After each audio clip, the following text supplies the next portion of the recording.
Absurdism. Noun. A philosophy and an artistic style in which it is understood that nothing is rational or has any terribly important meaning. Example. It would be useless to define absurdism because absurdism doesn't mean anything. Often recognized as the greatest work of absurdism in all of science fiction is The Hitchhiker's Guide to the Galaxy, a wholly remarkable book based on a BBC radio production that was itself adapted into an exceptionally silly television series, the latter of which is the subject of today's video. Given the narrative's simultaneous rejection and celebration of science fiction's most absurd tropes and ideas, it would be awfully ironic for anyone to attempt a serious academic analysis of it. But if it is indeed true that nothing means anything, in which case academics are as valuable as a giant purple platypus, then irony would be the greatest form of art. Therefore, let us now consider the BBC television production of The Hitchhiker's Guide to the Galaxy.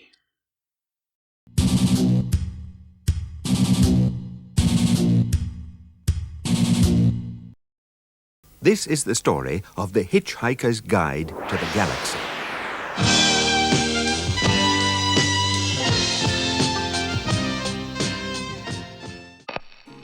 It was a Thursday like any other when Arthur Dent's house was demolished, the Earth was blown up by alien bureaucrats, and Arthur discovered that his good friend Ford Prefect was not from Guilford as he previously told him, but rather from somewhere in the vicinity of Beetlejuice.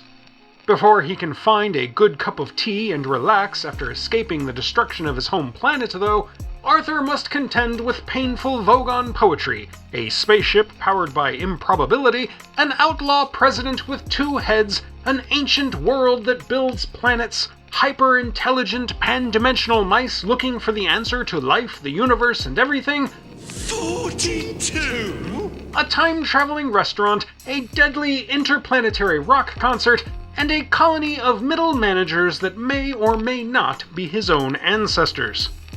Luckily, he has with him a book with the words "Don't Panic" written in large, friendly letters on the front cover that serves as his guide to navigating the cosmos, and with the ever-present help of his companion Ford, he makes sure to always know where his towel is. In 1975, a young comedy writer fresh out of Cambridge named Douglas Adams got his first big break. A chance to work with Graham Chapman, a member of his favorite comedy troupe Monty Python, on a television pilot for a sketch show called Out of the Trees. Though the pilot did get to air, with actors Simon Jones and Mark Wing Davey in supporting roles, the series was never picked up, and Adams was forced to continue pitching ideas to the BBC that almost never went anywhere.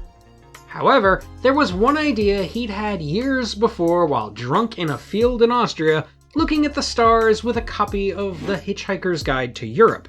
This idea was, of course, The Hitchhiker's Guide to the Galaxy, which was then turned into a popular BBC radio production that he wrote himself. The radio show was so popular that Adams turned it into an internationally best-selling novel, while simultaneously, the BBC commissioned a script for a television pilot with the enthusiastic support of Douglas Adams' longtime friend and former flatmate, John Lloyd. While an animated show was considered, it was ultimately decided that for television, it needed to be live action. Producer-director Alan Bell, who initially thought the story was unfilmable, was coaxed into producing and directing, and by early 1980, The Hitchhiker's Guide to the Galaxy went into production. The topic of today's episode was voted for by my Patreon supporters, and I'd like to give a special thanks to my $8 patrons: Battybat Firebrand, Chuck Poor, Diane McGill Davis, Giffen Chumley, John Burrell, Mike O'Connor, Numinous 2019, Robert McGill, Scott Johnner, Sean Vale, Spoats, TB Shromick, and Warren Davis. Thank you to my other patrons as well, along with my wonderful channel members. All of you really do make this all possible. If you'd like to vote on future topics, get other special perks, and help me continue to make these videos, please consider joining my Patreon or becoming a member. Thank you again. Now then, let's get on with it. Although Adams wanted to retain the entire cast from the radio series, Alan Bell wanted a whole new one. Thus, they compromised and retained some of the original players while recasting others. Simon Jones was one actor everybody agreed needed to return as Arthur Dent, a character written specifically for him, and Peter Jones, no relation, returned as the show's narrator, credited as The Book.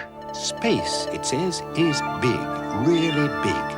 You just won't believe how vastly, hugely, mind-bogglingly big it is.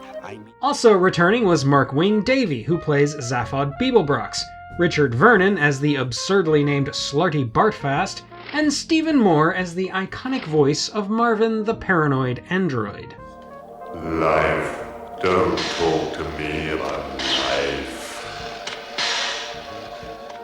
Ford Prefect was recast and is played by David Dixon, who was hired partially on the fact that he had, quote, weird-looking eyes, unquote. And the only recurring female character, Trillian, is played by the American-born Sandra Dickinson, who, despite being well-versed in doing multiple accents, was encouraged to use her own. The mice seem to think that the question might be buried somewhere in your brain. Dickinson's husband at the time, the 5th Doctor Peter Davison, plays the unquestionably hilarious dish of the day. I'll just nip off and shoot myself. Oh, God. Don't worry, sir. I'll be very humane. The great Aubrey Morris plays the captain of the B-ship, Martin Benson is the poetry-obsessed prostetnik Vogon Jeltz, Darth Vader, aka David Prowse, appears as this bodyguard, and Douglas Adams himself has several cameos, including this one, in which he was forced to walk naked into the ocean. For the visual effects of the book, which would earn the series a BAFTA, they hired Rod Lord of Pierce Animation, who developed a 50-second test reel for the Babelfish sequence that earned him the job. The animation wasn't done with computers, but rather with backlit cell techniques similar to those later used on Tron. Even the text was animated by hand. As for the more physical effects, costumes, and models, they were put together under extremely tight time and budget constraints. The most ambitious of these involved the second head of Zaphod Beeblebrox, which was a servo-controlled model strapped to actor Mark Wing Davey. Unfortunately, it was prone to breakage, forcing the actor to move very carefully so as not to jostle it too much. And it ultimately looks pretty terrible, even compared to some of the other kitschy Doctor Who-style props and puppets seen throughout. Most of the filming was done on BBC stages, but there was also some location shooting, including at a china clay pit and a railway tunnel in Cornwall, a pub and small cottage in Sussex, and a relatively remote area near the Dovestones in Peak District National Park, where water had to be pumped in from a nearby chemical factory to ensure the captain's bath was always warm. This set was actually a repurposed hallway made out of forklift pallets, as previously seen in Ridley Scott's Alien.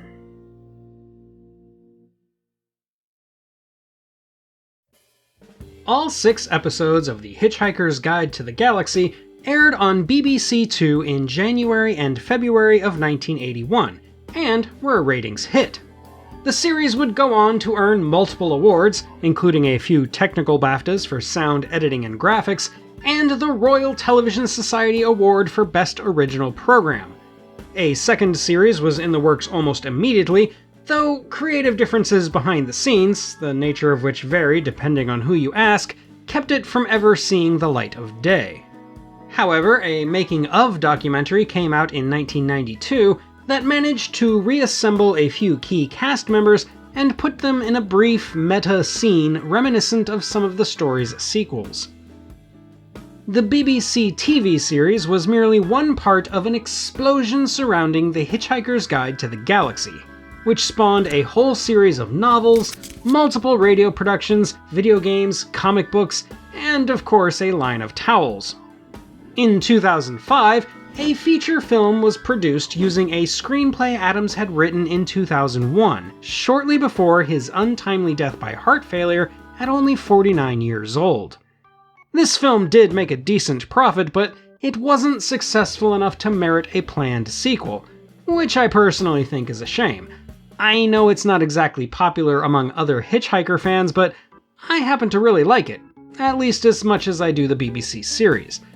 And The Hitchhiker's Guide to the Galaxy has always had a special place in my heart. It was one of the first sci-fi books I remember falling in love with, and one of the only flat-out comedy books that I've ever found entertaining.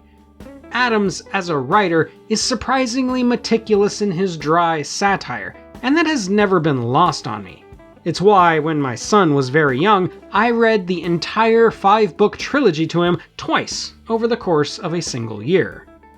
When I rewatched the series for this review, my son, now a full-blown teenager, was watching it right along with me, howling with laughter the whole time. So, you'll forgive me for being effusive. I think The Hitchhiker's Guide to the Galaxy is one of the funniest, and seriously speaking, one of the most profound works of science fiction ever produced, and the BBC television version is as good a way to experience it as any other, if for no other reason than this version of Marvin being one of the greatest cinematic robots ever put on screen, right up there with the iconic Robbie. Underneath the goofy, sly wit and paradoxical wordplay of this series, the things that meant the most to Douglas Adams shine through, and this is one case where you absolutely cannot separate the author from his work. Adams's other works, his philanthropy and his advocacy, all show a man deeply devoted to both naturalism and technology, to both conserving the world around us and being optimistic about the future. There are bits and pieces of Hitchhiker's Guide that demonstrate his appreciation for animals, his skepticism of human superiority, his bemusement at bureaucracy, his love of kindness and simple pleasures, his foretelling of the modern internet age, and his hopeful outlook for humanity, his weird obsession with constantly blowing up the Earth notwithstanding. All of this he disguises behind a joyful glee at the absurdity of it all, and the world is a little bit dimmer with him gone. Not that he'd want us to be dour about it. Therefore, without any reservation, I consider The Hitchhiker's Guide to the Galaxy to be a sci-fi classic.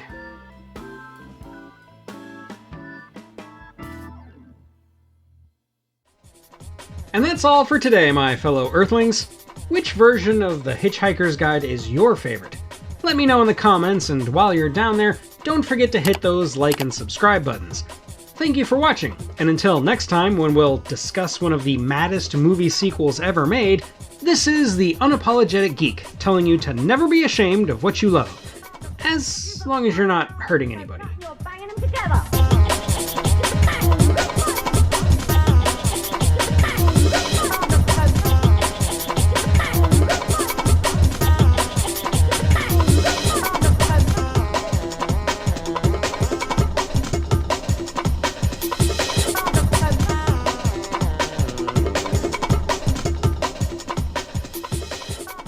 At times like this, when I'm stuck in a Vogon airlock with a man from Beetlejuice about to die of asphyxiation in deep space, that I really wish I'd listened to what my mother told me when I was young. Why? What did she tell you? I don't know, I didn't listen.